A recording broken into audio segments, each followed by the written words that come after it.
Hello and welcome to the latest edition of Doorstep History, which once again is coming from the Coffin Works in Birmingham's Jewellery Quarter. First today. Now, many people who travel through West Brom will recognise this clock, but not many people now will recognise the name that goes along with it, Reuben Farley. So we've taken time out to find out a bit more.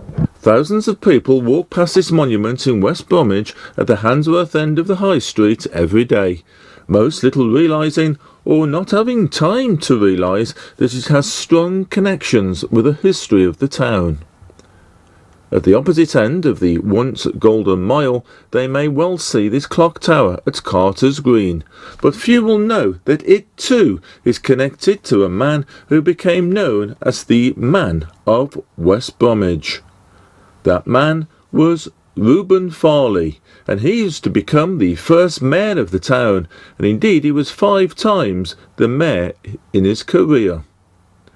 Now 2 local historians have compiled a book which aims to raise the profile of one of the most famous residents of West Bromwich. In 1898, Reuben did some articles for the local press on what he thought was improvements in West Bromwich during Queen Victoria's reign. And they were quite interesting comments, weren't they? Yes. So he mentioned how the population had trebled during that time, and I thought, I bet 90% of the population of West Bromwich actually knew him, or knew his name certainly. I don't know what the population is today, but I would bet 10% don't know the name Reuben Farley, and that's what we've tried to do, is do a tribute to our first and 5 times mayor. He was a very important Victorian industrialist, very important to West Bromwich. It's a time when a mayor actually funded a lot of things from his own pocket, not like today. And when the job for mayor cropped up, he was the first person people thought of. The book was launched at All Saints, the parish church of West Bromwich, and it attracted quite a crowd of people, all eager to find out more about Farley. So how did the book come about? From some previous research I'd done about West Bromwich Town Hall, and through that research I discovered the name of Farley, and that he was mayor of the town, and things sort of developed from there really. And then I discovered that Pauline was doing some research into the Farley name, weren't you? And I was doing my own research, so we decided to get together, and the book is the result. His father was a mining engineer, and he was one of 10 children. He didn't marry until he was in his 40s. He lived at home with his mother at Great Bridge. Could have afforded to move somewhere grander, but didn't. He stayed at home with his mother. And then he married 3 times within the space of 20 years. His first 2 wives sadly died, and it was with his 3rd wife that he had children, 5 children. And there was quite a big age difference between him and his wife. And when he died, she moved away and the family moved away, so we didn't have any continuum like you do with the Salters or the Kendricks of West Brom. A number of scenes from Reuben's civic career were recreated at the book launch. In 1897, the Farley Clock Tower was built as a memorial of Alderman Farley's services and generosity to the town. At the opening ceremony, it fell to me as mayor to accept the clock tower on behalf of the town. Now, almost 120 years later, and the clock is still standing. So what do passers-by know about the clock? And is Pauline's theory that few people know about Farley true? Well, here's a cross-section of views. I ain't got a clue. I've been round here 43 years. I ain't got a clue. I mean, my kids are 8 and 7. But that's the first time I've heard. No, nothing at all. First time you've ever heard the name mentioned? Yeah. Yeah. Cool then. Yeah. Thank you. Okay, thank you. Right. Thank you. It's a Farley Tower, isn't it? It's called Farley Tower. It's like the Big Ben, but with the West Brom one. It's the Big Ben. Yeah, but the West Brom one. It's named after a man called Farley. Yeah. Yeah, so you knew that. Yeah. Do you know anything about Farley? Yeah, we need to park around the we've corner. got our school, we've got a house called after Farley. We got to Doorstep Academy. What do you think about this tower? Well, that's been there since I was a baby. Do you know what it is? No. No? Well, it's a clock tower, eh? It's a clock tower, yeah, but do you know who it's named after? No. A man called Reuben Farley. Have you ever heard of him? No. No, because he was put up in his honour because he was the first mayor of West Bromwich. Oh, I don't know about. But I know there used to be a picture there, see, called the tower. One building depicted on the clock is familiar to many people. It's Oak House. See, he purchased that with the intention of possibly living there, but it was considered not suitable for a family with 5 children. So he donated it to the town as a museum, and when they knew it needed quite a lot of money for restoration, he funded that himself as well.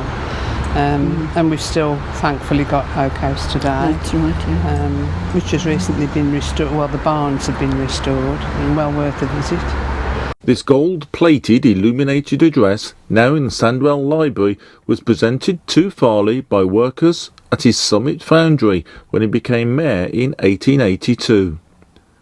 In 1895, he was given the freedom of the borough and presented with this casket containing the Freedom Scroll.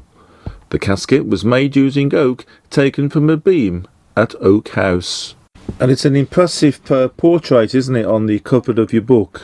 It was really because the council was so grateful for what Reuben Farley had done for the town, and they paid for this oil painting, and it now hangs, I believe, on the staircase, doesn't it, at Inglestree Hall. In Birmingham, Louisa Ryland was a big benefactor, and she gave the city Cannon Hill Park, and in a way I think Reuben Farley was pretty much a similar kind of person, wasn't he? This resulted in Dartmouth Park. That's right. Well, he always acknowledged where he got his ideas from, didn't he? You know, and it was seeing that in the Birmingham newspaper that he decided that it would be really good if he could persuade the Earl of Dartmouth to release some land at Sandwell Hall or Sandwell Estate to make a park for the people of West Bromwich. And they met and discussed it, and he agreed to it. And then at a later date, he approached the Earl of Dartmouth for a few more acres of land for a boating pool, and that is Dartmouth Park that we have today. We want to try and get people interested in the history of West Brom. We feel it's important, and that's what the book's about. I hope people enjoy it. Yes, I do. Now it's remarkable that this winter has been one of the mildest on record, a huge contrast with the bad winter of, say, 1963. Yeah, that was when we were living at Wootton Wowen in a caravan, and it was a horrendous winter, it really was. Living in a caravan has its unique disadvantages. A colour gas bottle, all guaranteed to run out when you hadn't with cold. Cold water, taps frozen. Want to go to a toilet? Walk down to Wootton Hall. No indoor toilets. It was funny, but not very funny at the time of the Plymouth game, because Albion were due to play Plymouth, and Plymouth's a lovely city to go to, but not in the depths of winter. What actually happened was, on the Friday it was, they cancelled every game in the Cup apart from Plymouth and Albion. And that was in doubt. So what are we going to do? How do we get there? Well, we've got to go because it's Albion versus Plymouth. British Railway cancelled all the trains, which was popular means of transport then to places like Plymouth. So how can I get to Plymouth? And I suddenly remembered that the Albury branch of the supporters club had got 2 coaches running. Anyhow, we started off, and it was horrendous. The snow was literally all along the road. There was, so there's no motorways. It was a case of struggle on the best way you can. We had to stop 2 or 3 times. The drive was marvellous. We were stopped on the third time, I think it was, by snow, and there was some shovels in the back of the coach. So there we supported actually digging the ruddy coach out to carry on. We got there at 8 o'clock in the morning. We made it. It was worth it. We won. But it couldn't happen these days because the game would have been called off.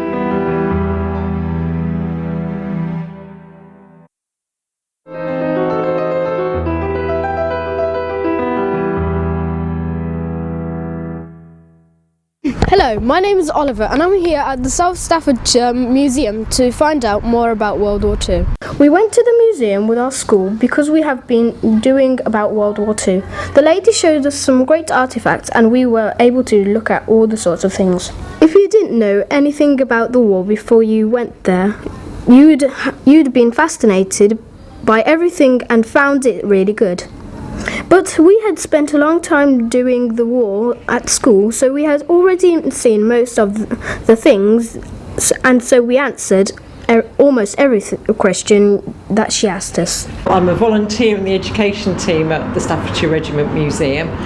We actually take parties of school children and actually other adult groups as well. We'll take all sorts of groups of visitors around and we get involved in other events that we have, for example, a night in the trenches or Christmas in the trenches when we have a carol service. And our aim is to try and demonstrate to people the role of the soldier throughout history, and particularly we concentrate with school groups and quite often with visitors to our trench on the First World War and also on the Second World War. We're especially fortunate to have a recreated First World War trench, both a British section and a small German section, so we are able to take people through that and give them an idea of what trench life was like for the Tommy. Looking at a regimental aid post and an officer's dugout, and we're able to we have a tunnel, so people are actually able to go underground, so that we can give people an experience of the tunnelling war, which is not very well known, and that's our main aim really, is just to make sure that the memory of all the soldiers is not forgotten, and that we're able to give people an experience of a little bit of living history. It's called the bolt, right? Push the bolt forward like that. So there's 2 of these, there's 5 in each one, so how many rounds am I going to put in the rifle? 10. 10, I'm going to put 10 rounds in the rifle. Push them down there. And if you're a good soldier, you can do that really fast and you can aim at the same time, which I can't. Now lots and lots of these rifles were made in Birmingham. Did you hear anything when you were doing your studies about the Birmingham Small Arms Company, the VSA?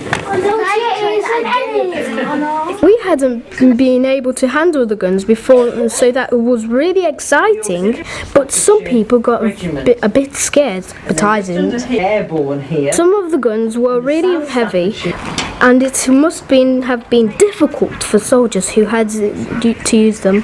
My sleeve is too big. We all enjoyed using the uniforms. This was great fun, and we went on a parade. Back inside we found about rationing and toured the museum looking at the exhibits.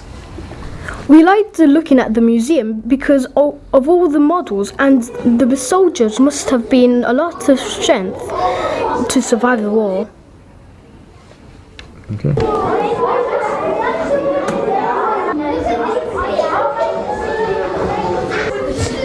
And on the rifle, there's sort of a silencer. One thing we couldn't do at school was go into a real shelter. I'd take something that's Showcase. Oh, am I? At the end you've got a bed. Now do you see that bit there where the light's coming through, just on the end there? Yeah. Sorry. That's an escape hatch. So that if there was debris in front of the door and you couldn't get out there, you could try and crawl out through that little escape hatch. And you bring all those things down here that you talked about. You might have little bunk beds, and we've got a table there so you can put your little sandwiches and you can play with your puzzles and your teddy. You have a bucket in the corner so you can go to the toilet. Because obviously you can't go out during the raid, so you want somewhere to have a wee, don't you? So you've got a little bucket in the corner. And you'd stay here maybe for 13 hours, 12 hours, you might be stuck down here. Some people only came down when there was a raid. Some people decided that they preferred to come down the shelter anyway, whether there was a raid or not. And you've done your job all day, and then in the evenings and in the weekends you have to do duty in the Home Guard. So you're sent out here for several hours to man a machine gun in one of these posts, or you're manning a gun in the pillbox. So you're sent out here on top of all your other work, and then you go home when you've done all this, and you get up the next day and you go back and do your job. So people must have been very, very tired, mustn't they, doing all this work? So these were defending the country.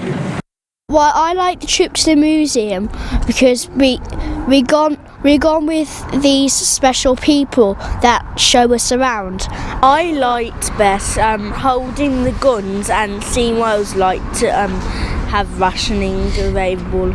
I learned a lot new more things about World War II, and I really enjoyed the Anderson shelters because all 14 people can fit.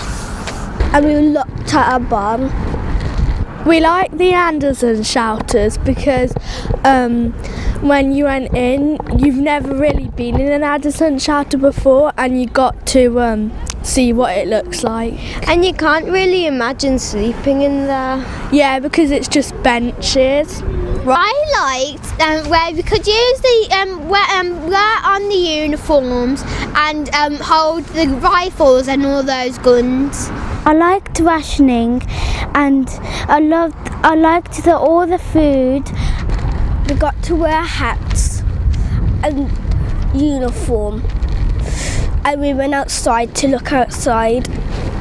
I loved all the statues that there were, and all the comments about them. And like to explore around and go under the trenches. And the best part was when we would get to pass the rifles around.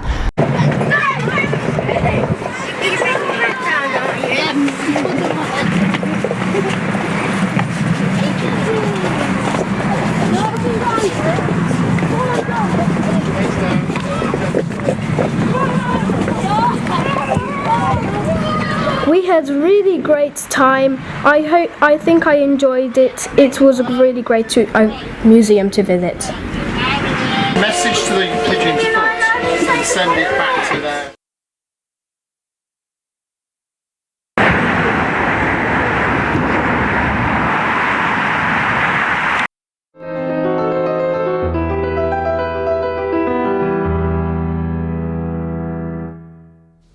So it's great to see youngsters there getting involved, isn't it, with history. And talking of history, history was made in Langley, wasn't it, recently? Yeah, and Norman went along to Langley to find out about a local history group who was celebrating 20 years anniversary. So you went along to get a slice of the action, didn't you, Norman? It was a piece of cake. Have certainly got the right ingredients to make a successful history group, as over 60 people attended this anniversary meeting. Over the years, they've produced some impressive publications and have held some good meetings. It started in 1996 at Langley Library when the powers that be stopped them having a coffee morning there. So Susie Drew, who was the librarian there, decided they could still have a coffee morning if they gave it greater purpose. So she started Langley Local History Society. That was its name right from the beginning.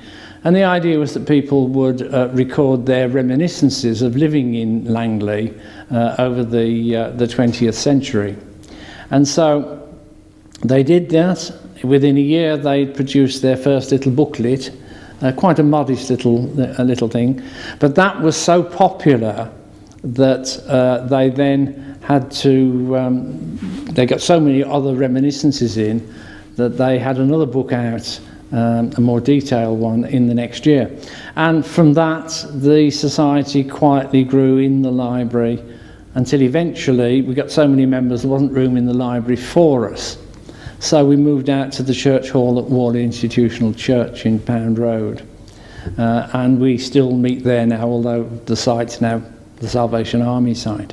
And we've just grown in strength now, so we have a membership of about 85 or so of us, and we get 60 some odd people to most of our meetings, which are still held monthly. We've got a website.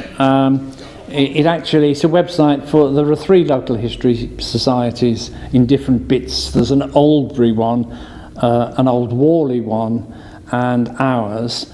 And we have a website which covers all of those, called thehistoryofoldbury.co.uk. And if you go on there, if you just Google History of Oldbury, you'll get all the details of it. I'm not sure what he's talking about. You're right. I'm sure you'll get help from somewhere. Well, unfortunately, that's all we've got time for on this week's edition of Doorstep History, but we hope you'll join us again next week. Goodbye and thanks for watching.